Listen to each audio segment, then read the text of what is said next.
I almost dropped my book when a rock shattered my living room window, thudding onto the floor with a scrap of paper tied to it.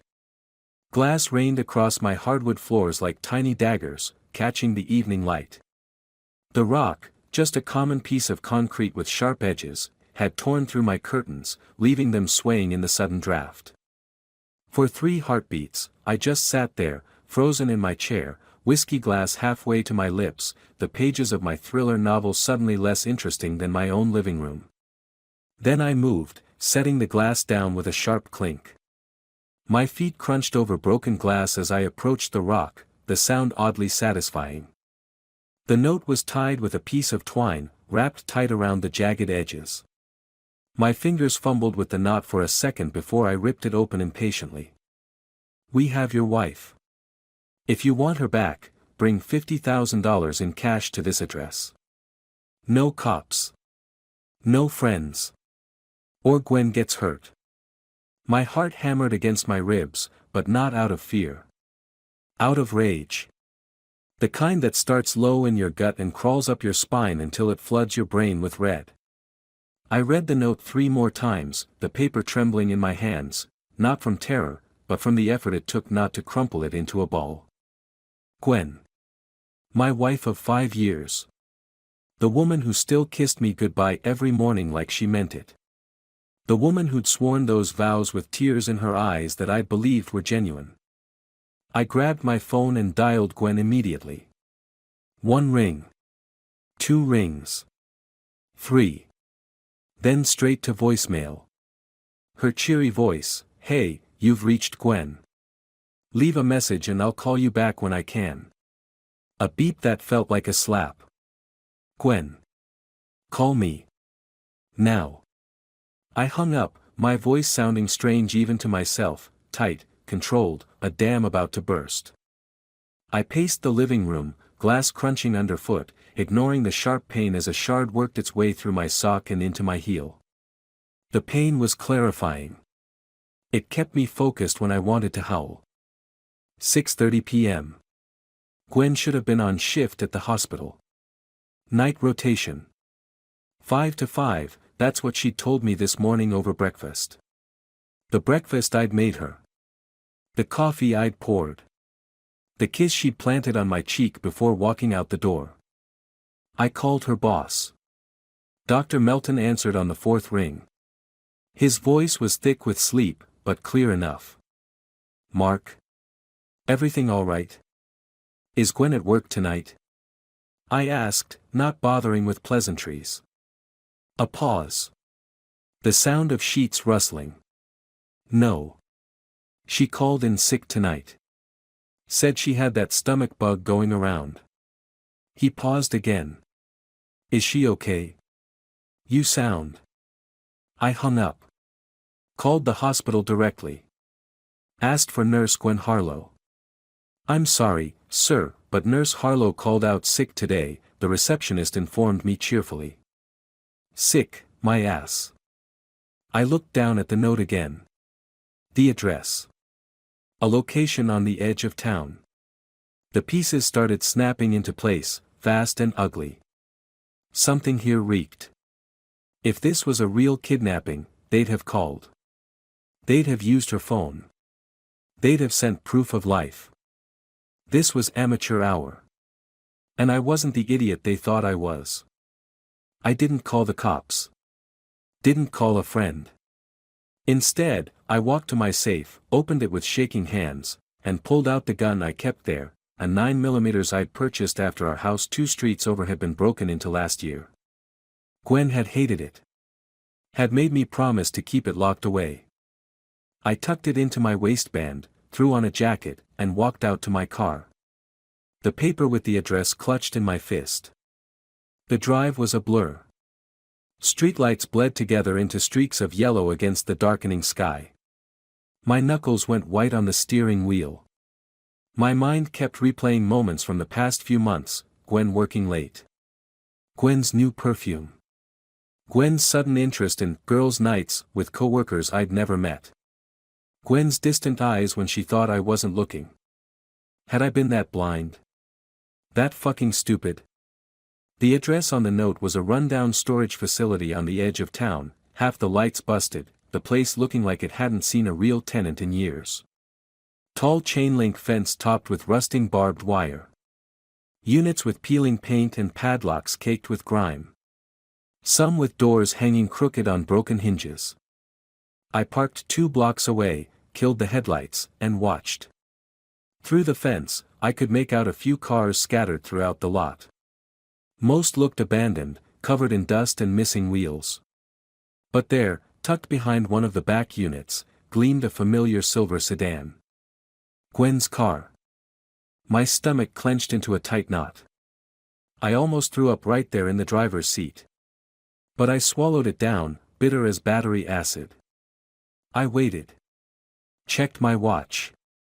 Adjusted my position to keep a clear line of sight to her car. The temperature dropped as night fell completely, but I barely noticed. My blood was running too hot. 30 minutes later, I saw him. He emerged from one of the units, tall, dark hair swept back, leather jacket over a tight black shirt. Even from this distance, I could see the smirk plastered on his face. The same asshole I'd caught sniffing around Gwen at her office Christmas party last year. Her work friend. Derek. Or Darren. Something with AD. She'd introduced us, her hand lingering on his arm a beat too long. "This is Dylan," she'd said. "He's new in the ICU. Such a lifesaver." The way she'd smiled at him. Christ, I should have known then. Dylan was hauling some duffel bags, 3 of them, bulky and heavy-looking, into the back of a different car. A black Audi I didn't recognize. New plates. Probably rented. And then I saw her. Gwen wasn't tied up inside. She wasn't gagged or blindfolded or whatever the hell this ransom note had implied. She was sitting shotgun in the Audi, texting on her phone, laughing. The blue light of the screen illuminated her face in the darkness. No bruises. No fear. Just business as usual. That was the final nail. It wasn't a kidnapping. It was a setup. A scam. My loving wife and her secret side piece trying to milk me for cash before running off into whatever pathetic sunset they dreamed up. My hand itched to reach for the gun. 1 shot. That's all it would take. Right through the windshield. But I wasn't that kind of monster, no matter what kind of monster Gwen had turned out to be. Instead, I did something smarter. I took out my phone and started recording. Their faces. The plates.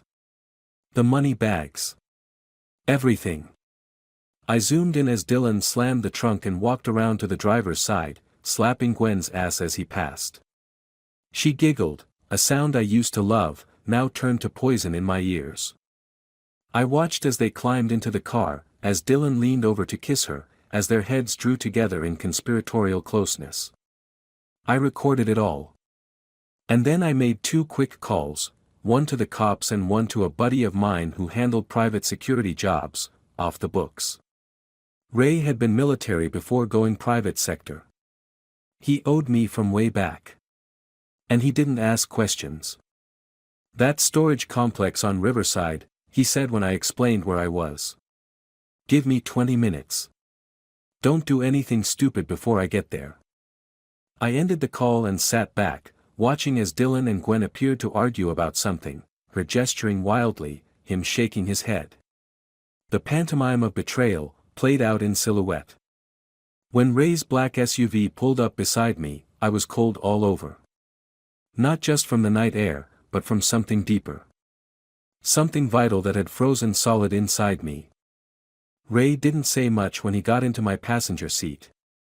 Just watched the Audi for a minute, then turned to me with those flat eyes he'd brought back from Afghanistan.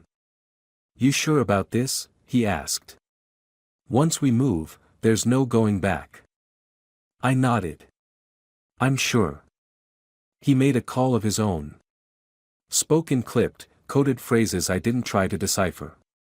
Then he handed me a small black object. "Tracker," he said. "Get it on their car. Under the wheel well." We'll handle the rest. I did as instructed. Slipped through the fence using a gap Ray pointed out. Kept to the shadows. Approached the Audi from behind, heart thundering in my chest.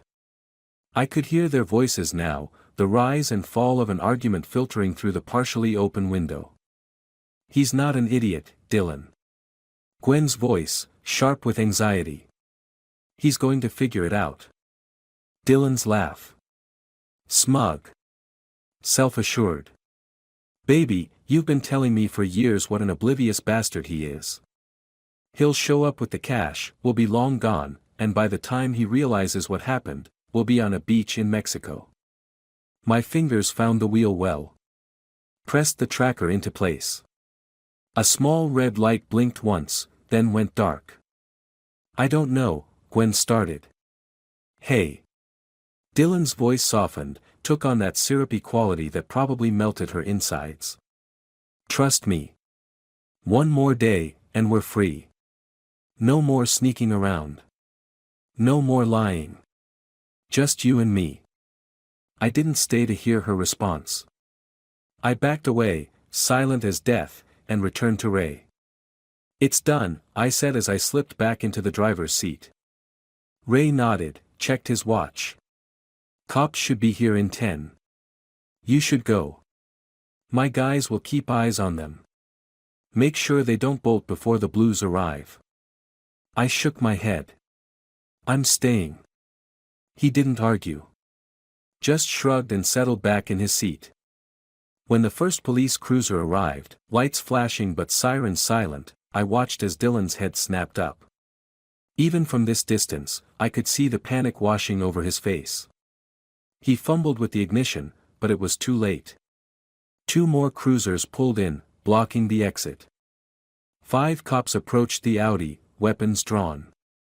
Dylan and Gwen raised their hands slowly. The duffel bags were pulled from the trunk. Opened. The flash of a police officer's camera illuminating their contents. Not cash. Paperwork. Bank statements.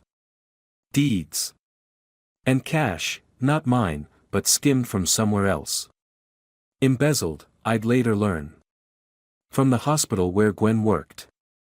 Where she had access to donation accounts meant for children's cancer research. The cops cuffed them both. Read them their rights under the harsh glare of flashlights. Gwen's face was a mask of shock and terror. She kept looking around, as if expecting me to appear, to save her. To explain it all away. I didn't move from my spot. By morning, the story was all over the local news. Hospital embezzlement scheme uncovered, nurse and accomplice arrested in fraud case, attempted extortion adds to charges, the headlines were delicious. I watched it all unfold on the small TV in my kitchen, sipping coffee that tasted better than it had in years. The reporters pieced it together quickly. Gwen had been siphoning money for months. Small amounts at first, then growing bolder. Dylan, an orderly, not even a nurse as she'd claimed, had been her accomplice. Together, they'd stolen nearly $200,000 meant for sick kids. Kids with cancer. And they'd planned to pin it all on me, make it look like I was the mastermind, while they escaped with both the embezzled money and the ransom they tried to extort. Gwen got picked up first, mascara running down her face, fake sobs rolling out for the cameras. Her lover tried to run, big mistake. Ray's guys intercepted him at the county line. Nothing like a broken wrist to teach a man about making dumb choices. As for the ransom money they wanted, they never got it. And the money they'd stolen? Frozen, confiscated, used as evidence. They lost everything before they even had a chance to spend a dime. 3 days later, I sat in a cold interview room at the police station, answering the same questions for the 3rd time. Detective Mullen, a stocky man with tired eyes, pushed a coffee toward me. Just a few more questions, Mr. Harlow. I nodded, took a sip of the bitter police station brew. Ask away. You never suspected your wife was stealing from the hospital? No. Simple. True. And you had no idea she was planning to frame you for it? Not until the rock came through my window. Mullen nodded, made a note. And you hired private security because... I was scared, I said, letting my voice crack just slightly. The note said they had my wife. I panicked. Called a friend who knows people. A friend who knows people, Mullen repeated, his pen hovering over the notepad. These people being former military contractors who just happened to be in the right place at the right time. I shrugged. Lucky coincidence. Mullen's eyes narrowed, but he didn't push. We both knew this was a formality. Gwen and Dylan had been caught red-handed. The evidence against them was overwhelming. The DA was already talking plea deals. One last thing, Mullen said, sliding a folder across the table. Your wife's phone records. Thought you might want to see them. I hesitated, then opened the folder. Pages of call logs. Texts. The timeline of betrayal laid out in black and white. Gwen and Dylan's relationship had started just 6 months after our wedding. 5 years of lies. Of me being the fool. You can keep those, Mullen said, standing up. We've got copies. I closed the folder. Pushed it back toward him. I don't need to see any more. He nodded, understanding in his eyes. For what it's worth, Mr. Harlow, you're handling this better than most would. I didn't tell him about the nights I'd spent staring at the ceiling, replaying every moment of my marriage, searching for the signs I'd missed. I didn't tell him about the rage that bubbled just beneath my skin, threatening to boil over. I didn't tell him how I'd smashed every photo of Gwen in our house, how I'd burned her clothes in the backyard, how I'd poured bleach over her side of the mattress. Instead, I just nodded. Thanks. When I got home that night, the house was quiet. Empty. The living room window had been boarded up, a temporary fix until the glass company could come. I'd swept up most of the shards, but I kept finding more in unexpected places. Under the couch. In the folds of the curtains. Embedded in the sole of my slipper. Little sharp reminders of the moment everything changed. I poured myself a drink, sat back in my half-shattered living room, and smiled. Not a happy smile. Not a smile of relief or closure. But the cold, hard smile of a man who'd been played for a fool and had turned the tables at the last possible moment. They wanted a payday. Instead, they bought themselves matching mugshots. And I got the privilege of watching them destroy each other during the trial, Dylan turning on Gwen, Gwen turning on Dylan, each trying to pin it all on the other. By the time sentencing came around, they couldn't even look at each other. Gwen got 15 years. Dylan got 12. And me? I got freedom. Not the kind they'd been chasing, with beaches and stolen money. But the brutal, honest freedom of knowing exactly who I was and what I was capable of when pushed. I sold the house. Changed my name. Moved 2 states over. Started fresh with the insurance money from the stolen funds. Not rich, but comfortable enough. Sometimes at night, I still dream of her, of Gwen's face when she realized she'd lost. Of the way she'd called my name as they led her away. I never answered. Never visited. Never wrote. As far as I was concerned, Gwen Harlow died the night that rock came through my window. And maybe part of me died too. The trusting part. The part that believed in happy endings. But the rest of me? The rest of me was just fine with that. Better to live with open eyes than die a happy fool.